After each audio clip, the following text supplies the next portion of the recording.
Hi guys, अगर आप भी दिल्ली यूनिवर्सिटी से लॉ की डिग्री करना चाहते हैं तो आपके मन में भी एक सवाल होगा कि हम सीएलसी को प्रेफर करें, LC1 या फिर LC2 को, कौन सी हमारे लिए बेटर रहेगी और आपकी पर्सनल सर्कमस्टांसेस क्या है उसके हिसाब से कौन सी यूनिवर्सिटी बेहतर रहेगी, कौन सा लॉ सेंटर बेहतर रहेगा, उस पर हम यहां पर बात करने वाले हैं।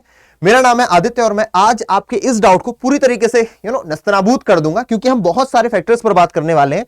वो फैक्टर्स रहने वाले फैकल्टीज कहां की बेहतर है, सोसाइटीज कहां की बेहतर है, प्लेसमेंट कहां से ज्यादा अच्छा हो रहा है, इंफ्रास्ट्रक्चर, टाइमिंग, है ना। अगर कोई वर्किंग कैंडिडेट्स हैं या फिर वो किसी एग्जाम की प्रिपरेशन कर रहे हैं, कॉम्पिटिटिव एग्जाम्स की तैयारी में लगे हुए हैं, ROI कहां का बेहतर है, स्टेटस या फिर एलुमनी का जो नेटवर्क है वो कहां का बेहतर है, इन सभी पैरामीटर्स पर हम बात करने वाले हैं।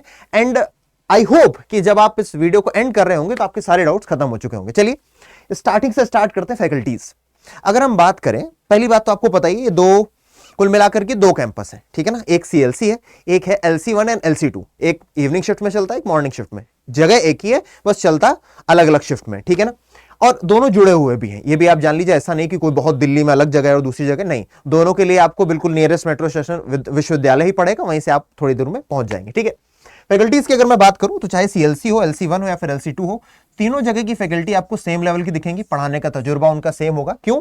क्योंकि जो रिक्रूटिंग बॉडी है, चाहे वो CLC की हो, LC1 को, अल्टीमेटली यूनिवर्सिटी तो दिल्ली यूनिवर्सिटी है, रिक्रूटिंग बॉडी सेम है, इसलिए टीचर्स के लेवल में आपको कोई अंतर देखने को नहीं मिलेगा। इवन मान लीजिए कि आपको किसी टीचर से कोई पर्टिकुलर सब्जेक्ट है, वहां पढ़ने में अच्छा नहीं लग रहा, लेकिन आपको पता चला कि आपका दोस्त जो कि LC1 में है वो CLC से ज्यादा अच्छा वो एंजॉय कर रहा है, तो आप वहां जाकर भी पढ़ सकते हो। जैसा कि 3 इडियट्स मूवी में बोला था रणछोड़दास चांचड़ ने कि ज्ञान की बहती गंगा है, कहीं पर भी जाकर लूट लो। यहां पे आपको ऐसा कोई धोखा भी नहीं देना है, अलाउड है। बस ये है कि अटेंडेंस आपकी वहीं पर मार्क होगी जिस लॉ सेंटर को आपने चूज किया है, ठीक है। तो फैकल्टीज के लेवल पर कोई भी परेशानी नहीं आने वाली। दूसरा, सोसाइटीज की अगर हम बात करें, सोसाइटीज जाहिर सी बात है, क्योंकि CLC जो है लगभग 100 साल उसको पूरे हो चुके हैं, सबसे पुरानी है, तो यहां पर तजुर्बा ज्यादा है, सोसाइटीज कवर करने का तरीका अच्छा है, तो थोड़ा सा आपको यहां पर बेहतरी देखने को मिलेगी सोसाइटीज में। इवन जो प्लेसमेंट भी है यहां पर आपको थोड़ा सा बेहतर दिखेगी, बहुत ड्रास्टिक चेंज देखने को नहीं मिलेगा। अगर दिल्ली यूनिवर्सिटी से आपने कर रखा है लॉ, वहां से अगर आपकी लॉ की डिग्री है, तो अगर आप किसी ऑफलाइन फॉर्म में या फिर आपको किसी प्राइवेट फॉर्म में भी फॉर्म भरेंगे, तो वो जो ऊपर लाइन लिखी होगी ना, फ्रॉम दिल्ली यूनिवर्सिटी, वो इंपैक्ट डालेगी ही डालेगी, चाहे आप CLC से हो, LC1 या LC2 से हो, तो वो बहुत मेजर डिफरेंस नहीं होने वाला, ठीक है। इंफ्रास्ट्रक्चर की बात करें तो यस, यहां पर आपको LC1 और LC2 का इंफ्रास्ट्रक्चर बेहतर मिलेगा, क्योंकि पुरानी बिल्डिंग है CLC की, बहुत पुरानी हो गई, तो इंफ्रास्ट्रक्चर काफी ज्यादा उसका डिलैपिडेटेड है। बहुत ज्यादा डिलैपिडेटेड भी नहीं बोलना चाहूंगा, पर LC1 और LC2 के मुकाबले काफी ज्यादा निम्न श्रेणी का है, क्योंकि ये नई बिल्डिंग्स हैं दोनों की, दोनों के एक्चुअली एक ही बिल्डिंग है जहां पर दोनों चल रहे हैं, ठीक है ना। इंफ्रास्ट्रक्चर से हालांकि किसी स्टूडेंट्स को दिक्कत होनी नहीं चाहिए। फैकल्टीज सेम है, सोसाइटीज का लेवल लगभग सेम है, थोड़ा सा CLC को यहां पर एज मिला हुआ है। उसकी बात करें टाइमिंग्स की, ये मेजर डिफरेंस क्रिएट करता है, इस पर हम बाद में आते हैं। प्लेसमेंट्स की अगर हम बात करें, मैंने आपको बता दिया CLC का प्लेसमेंट थोड़ा सा बेहतर है, पर ऐसा नहीं कि LC1 और LC2 से बहुत ज्यादा ड्रास्टिक चेंजेस नहीं।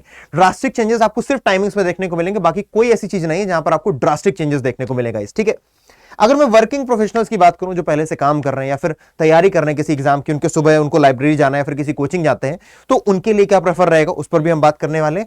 ROI की अगर मैं बात करूं, रिटर्न ऑन इन्वेस्टमेंट, तीनों के लिए बिल्कुल सेम रहने वाला है। ट्यूशन फीस सबकी वही है, 7-8 हजार, 6 से 8 हजार के बीच में लाई करती है, ठीक है। बाकी जितने भी चार्जेस लगते हैं, आपको हॉस्टल में रहना है, बाकी जो वहां की अलग अलग फीस है, ठीक है, वो सेम रहने वाली, कोई उसमें अंतर देखने को नहीं मिलेगा। ROI सिमिलर है, कुछ ऊपर नीचे आपको देखने को नहीं मिलेगा। स्टेटस की मैं बात करूं तो जाहिर सी बात है CLC को यहां पर एज मिलेगी, अच्छी एज मिलेगी, क्योंकि यहां का जो एलुमनी नेटवर्क है काफी तगड़ा है। अगर आप नॉर्मली किसी स्टूडेंट से बात करें, मैं बताऊंगा कि अगर आप इस कैटेगरी में लाई करते हैं तो आपके लिए बेस्ट क्या है, और अगर आप केवल और केवल लॉ की डिग्री करना चाहते हैं तो आपके लिए कौन सा बेस्ट रहने वाला है, ठीक है। हालांकि तीनों ही अच्छे हैं, क्योंकि मान लीजिए किसी ने CLC को टारगेट किया, उसे LC1 या LC2 मिला, तो अपना मन छोटा ना करे, ठीक है ना। अल्टीमेटली इट इज यू जो मेहनत करने वाला है, ठीक है। अब बात करते हैं टाइमिंग्स की, फिर आते हैं परफेक्ट किसके लिए क्या रहेगा वो बताते हैं। तो CLC तो फुल टाइम है, ठीक है ना, वहां पर तो ऐसा नहीं कि मॉर्निंग शिफ्ट में LC1 चल रहा है, फिर LC2 चल रहा है, ठीक है ना। तो ये CLC जो है फुल टाइम है, 8 से लेकर 7:30 5:30 बजे तक चलता है ये कॉलेज, ठीक है ना। LC1 की बात करें तो ये इवनिंग शिफ्ट है, ठीक है ना, दिस इज इवनिंग शिफ्ट।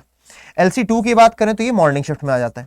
अब जो मैंने यहां पर बोला था कि वो स्टूडेंट जो वर्किंग है ना, जिनका सुबह काम है या फिर जो पढ़ाई करने जा रहे हैं, काम वालों को शायद उतना फायदा नहीं मिलेगा, लेकिन जो कोचिंग जाते हैं उनकी कोचिंग सुबह 8 से लेकर के 12 बजे तक है, तो उनके लिए बेस्ट हो जाएगा कि 8 से 12 वो कोचिंग है, कोचिंग से घर वापस आए, उन्होंने लंच किया, उसके बाद वो कॉलेज की तरफ चले गए, ठीक है। तो उनके लिए ये LC1 will be the best option. लेकिन अगर आप सिर्फ लॉ की डिग्री कर रहे हैं, इसके अलावा कुछ भी नहीं कर रहे हैं, CLC is the best option. Best का मतलब ये नहीं कि 100% बेस्ट है और 80% नहीं, ये 100% to 98%, ये 90 8% ये भी है, बस 2% का फासला है, उससे ज्यादा का फासला नहीं देखने को मिलेगा। ठीक है, तो अगर मैं एक लाइन में आपको आंसर दूं कि आपके लिए कौन सा बेस्ट रहेगा, तो अगर आप इस कैटेगरी में है ना, प्रिपेयर कर रहे हैं या फिर यूपीएससी की तैयारी कर रहे हैं, कॉम्पिटिटिव एग्जाम की तैयारी कर रहे हैं, तो LC1 is better for you. ठीक है, अगर आपकी टाइमिंग उस तरीके से बैठ रही है। अगर आप केवल और केवल यही देखना चाहते हैं कि दिल्ली यूनिवर्सिटी में सबसे अच्छा क्या मिल जाएगा, तो अगर थोड़ा भी मार्जिन मिल रहा है सीएलसी को, तो सीएलसी क्यों ना जाया जाए। तो उस थोड़े मार्जिन के कारण मैं रखूंगा, अगर नॉर्मल स्टूडेंट सीएलसी सबसे ऊपर रख दीजिए, बाकी फिर LC2 एंड LC1। ठीक है, और अगर आप एक ऐसे एस्पिरेंट हैं जिसे क्या बोलते हैं, काम कर रहा है या फिर सुबह जो बिजी है, तो फिर उनके लिए जाहिर सी बात है LC1 सबसे ऊपर आएगा, फिर CLC आएगा, फिर LC2 आएगा। आई होप आपको ये बात समझ में आ गई होगी। आप में से कुछ ऐसे भी एस्पिरेंट्स होंगे जो अगली साल तैयारी कर रहे होंगे, इस समय वो देख रहे होंगे किस बैच से तैयारी करी जाए, तो यहाँ पर वो सारे बैचेस हैं जहां से आप लॉ के पेपर क्रैक कर सकते हैं, चाहे वो MS सेट का पेपर हो, 3 ईयर LLB का एग्जाम हो, जो कि हर साल NTA कंडक्ट करवाता है, तो आप यहाँ पर बैचेस में एनरोल कर सकते हैं। और एनरोल करते समय अगर आप यूज करते हैं कोड ADI80, अगर आप कोड यूज करते हैं ADI80, ADI80 कोड यूज करने पर आपको मैक्सिमम डिस्काउंट मिल रहा होगा। साथ के साथ अगर आपके मन में अभी भी कोई डाउट रह जाता है, तो आप मुझसे कनेक्ट कर सकते हो मेरी ईमेल आईडी पर, aditya.tiwari@adda247.com। आप इस पर मुझसे कनेक्ट कर सकते हो। मेरी इंस्टाग्राम आईडी पर भी आप मुझसे कनेक्ट कर सकते हो, आदित्य_भैया, BHAIYAA। ठीक है, कोई भी आपको डाउट है आप मुझसे कनेक्ट कर सकते हो। बाकी अगर आप बैचेस में इंटरेस्टेड हैं, आप अपनी तैयारी को सॉलिड करना चाहते हैं, क्योंकि आपने देखे ही हमारे रिजल्ट है, AIR1 भी LLB से यहीं पर थी, MS सेट में 99.99% भी यहीं से थे, तो आप ADI80 कोड यूज करके मेरी पर्सनल गाइडेंस और मैक्सिमम डिस्काउंट भी पा सकते हैं। मिलता हूं नेक्स्ट सेशन में। सेशन कैसा लगा जरूर बताइएगा, कोई डाउट है तो प्लीज बताइएगा, I will be more than happy to help you. चलिए मिलूंगा नेक्स्ट सेशन में। टेक केयर गाइस, जय हिंद, बाय बाय।